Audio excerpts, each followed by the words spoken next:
Picture a hunter crouched at the edge of a forest, tens of thousands of years ago, watching an animal graze just out of reach. The only weapon in hand is a sharpened wooden spear. And to have any real chance of a kill, that hunter has to close the distance to somewhere close enough to feel the animal's presence. Near enough that one wrong step, one snapped twig, one shift in the wind could end the hunt before it even began. For an enormous stretch of human history, that was simply the trade-off. Get close enough to kill or go home empty-handed. So how did humans eventually solve the problem of killing from a real distance and end up with one of the most quietly revolutionary weapons ever built, the bow? Endpoint of a long chain of increasingly clever attempts to strike from farther and farther away. The earliest confirmed wooden throwing spears, we have come from a site called Schöningen, in what is now Germany, discovered in the 1990s, buried in ancient lakeshore sediment. Several spears carved from spruce, carefully balanced with their weight concentrated toward the front for stable flight. Dated to roughly 300,000 years old. These weren't made by our own species. They're attributed to an earlier human relative, Homo heidelbergensis. 300,000 years is a genuinely long time to already be experimenting with how to strike prey from a distance, and yet a thrown spear still had an obvious limitation. All of its power came from a single motion. One throw, one burst of a person's own arm strength. And beyond roughly 15 to 20 meters, accuracy fell apart. At some point, likely tens of thousands of years ago, based on archaeological evidence from the Upper Paleolithic. Someone solved part of that problem with a simple lever. The spear thrower, sometimes called an atlatl, is a short stick with a hook or cup at one end, used to effectively extend the length of a person's throwing arm. Resting a dart against that hook and throwing normally sent the projectile out with noticeably more of work than an arm alone ever could, roughly doubling the velocity of a hand-thrown spear, and extending effective range well past what raw human muscle allowed. It was a real leap forward. 5 me, good enough, evidence suggests, to help mammoths, but it still shared the same fundamental limit as the thrown spear. Every bit of energy came from one single motion, one throw, one shot. And then, somewhere in the deep past, someone figured out something genuinely different, a way to store energy, rather than simply release it all at once. That idea became the bow. It sounds almost too simple to matter. But pulling back a bowstring means slowly bending the limbs of the bow, feeding your own muscular effort into the wood a little at a time, while the material itself resists, wanting badly to snap back to its original shape. The moment the string is released, all of that gradually accumulated tension transfers almost instantly into a small, lightweight arrow.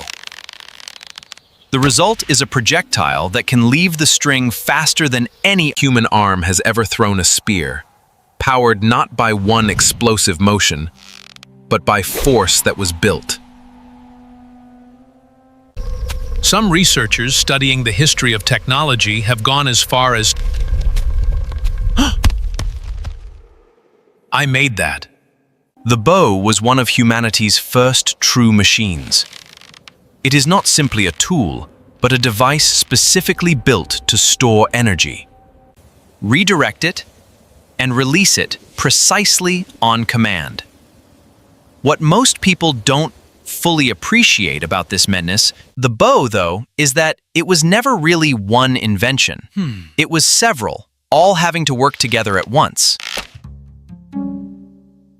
Consider everything a functioning bow actually requires. First, a stave, a piece of wood capable of bending repeatedly without snapping, which means understanding which species of tree work, which part of the trunk to use, and how to properly dry and shape it. Second, a string, strong enough to survive the repeated shock of firing, twisted from plant fiber, animal sinew, or rawhide. This part of the puzzle turns out to be older than most people assume.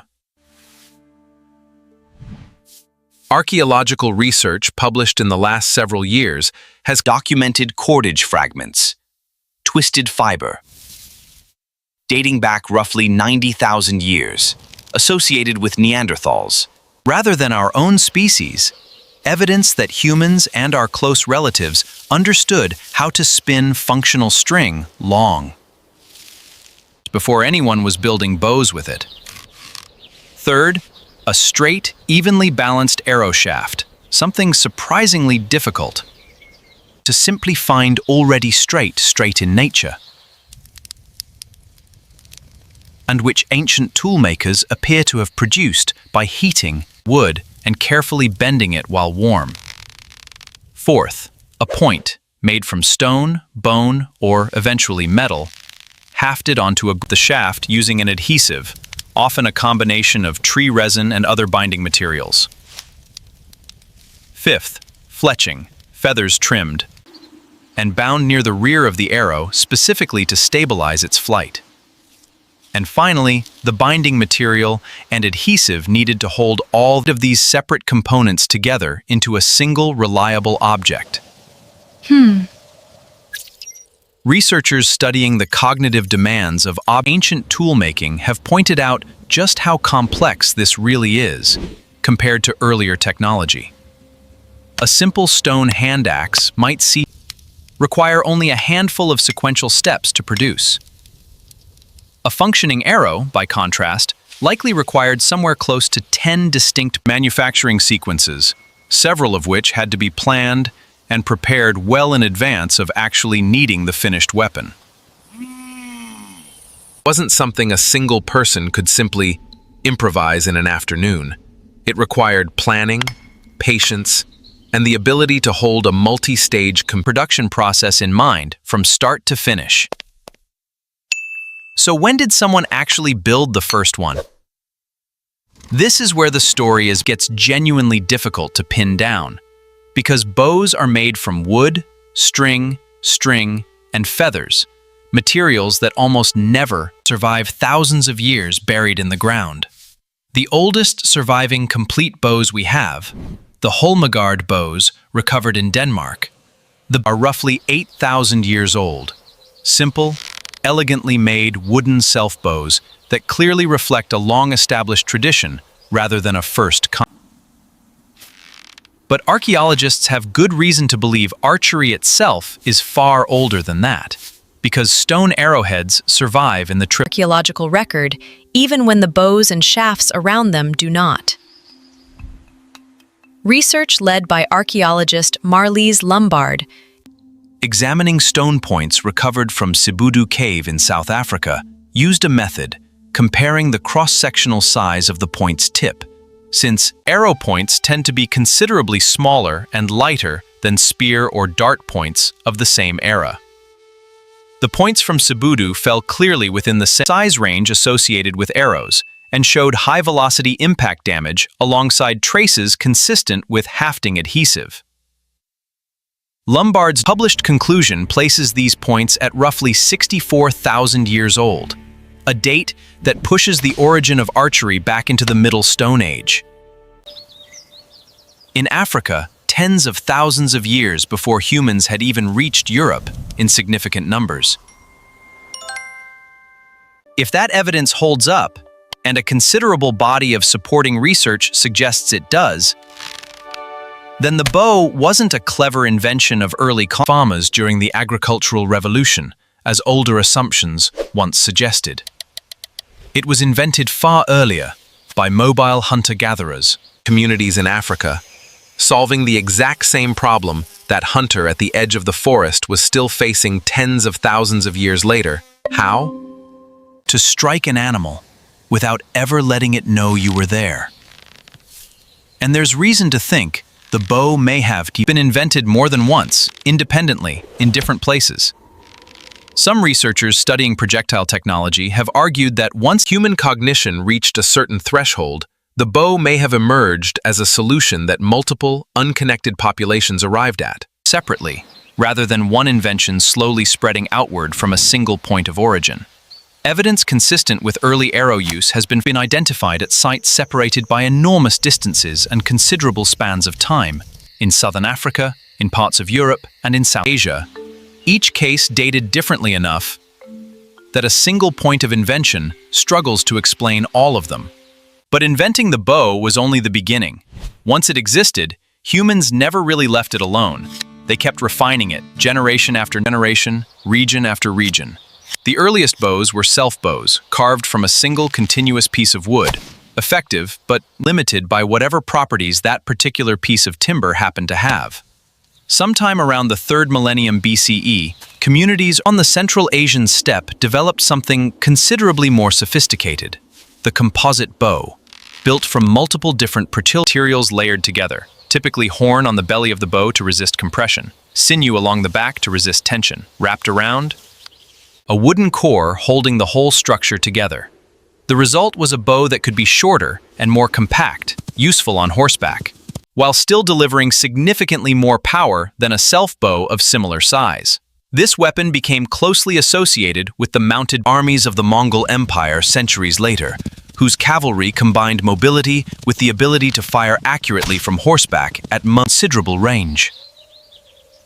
On the other side of the world, medieval England developed a very different solution: the longbow, a tall self-bow, often made from yew, requiring draw weights that modern archers would find genuinely punishing. Skeletal evidence recovered from English shipwrecks associated with trained longbowmen shows clear physical adaptation, enlarged bone, structure and joint changes consistent with a lifetime of drawing extremely heavy bows. At the Battle of Agincourt in the early 15th century, English longbowmen, vastly outnumbered by the opposing force, were able to loose an overwhelming volume of arrows in a short span of time, a tactical advantage historians widely credit as decisive in that battle's outcome. Meanwhile, in ancient China, a different innovation emerged entirely: the crossbow, which separated the act of drawing the weapon from the act of firing it. Bronze trigger mechanisms recovered from Chinese archaeological sites date the technology's maturity back to at least the middle of the 1st millennium BCE, and references to crossbows appear in classical Chinese military writing from around the same period. Unlike the longbow, which typically required years of physical training to use effectively, a crossbow could be fired with comparatively little practice, a shift significant enough that medieval European religious authorities reportedly attempted to restrict its use in warfare between Christians, viewing it as an unfair equalizer between trained and untrained combatants. And in parts of southern Africa, some communities took the weapon even further, turning the arrow itself into a delivery system for poison. The San peoples of the Kalahari region are documented as having used toxic compounds derived from beetle larvae on their hunting arrows, applying the substance carefully to the shaft just behind the point, rather than directly on the tip itself, a deliberate precaution that reduced the risk of the hunter poisoning themselves while handling the bullet. Weapon. That kind of careful, non-obvious placement reflects accumulated, transmitted knowledge refined across many generations, not simple trial and error. Interestingly, not every culture that could have adopted the bow actually did. Aboriginal Australian communities, despite developing highly sophisticated tools suited to their environment, including the spear thrower and the boomerang, and despite having documented contact with bow-using peoples to their north, do not appear to have widely adopted bow and arrow technology. The exact reason remains genuinely debated among researchers, with some suggesting existing weapons were already well suited to local hunting conditions, and others pointing to the added manufacturing complexity of the bow relative to the benefit it may have offered in that specific environment. Whatever the explanation, it's a useful reminder that the bows spread across the ancient world. It wasn't automatic or inevitable. It was, in each case, a choice, made or not made, based on the specific needs of a specific people. Underlying all of this is something worth sitting with. A functioning bow is not something a person can realistically learn simply by watching someone else use one. The selection of wood, the curing process, The twisting of cordage, strong enough to survive repeated use. The careful shaping of a point, light enough for an arrow, yet sharp enough to kill. All of It requires direct instruction passed from one person to his successor. another verbal explanation, correction, patience. Some researchers studying the cognitive demands of ancient toolmaking have pointed to this as indirect evidence of sophisticated teaching and language use in the societies that built these weapons. Evidence not just of individual cleverness, but of a community capable of transmitting complex, multi-step knowledge of generations. And that kind of knowledge is fragile. Historical and archaeological research on isolated populations, including indigenous Tasmanian communities cut off for thousands of years, suggests that the complex technologies can be lost entirely if the chain of teaching supporting them is ever broken. Which is really the deeper story hiding underneath the bow itself. It was never simply a clever weapon. It was proof of something bigger. Patient trial and error, careful teaching passed from one generation to the next, and steady refinement across tens of thousands of years. Until a bent piece of wood and a length of twisted cord became one of the most effective tools humans had ever built, for reaching across distance itself. Somewhere on this planet tonight, someone is drawing back a bowstring, whether in a hunt, in a sport, or simply for fun. And in that single motion, bending a material and storing energy Inside it before releasing it all at once, they're repeating an idea first worked out by people who left behind no name. no written record, only a bent stick, a length of cord, and a problem worth solving.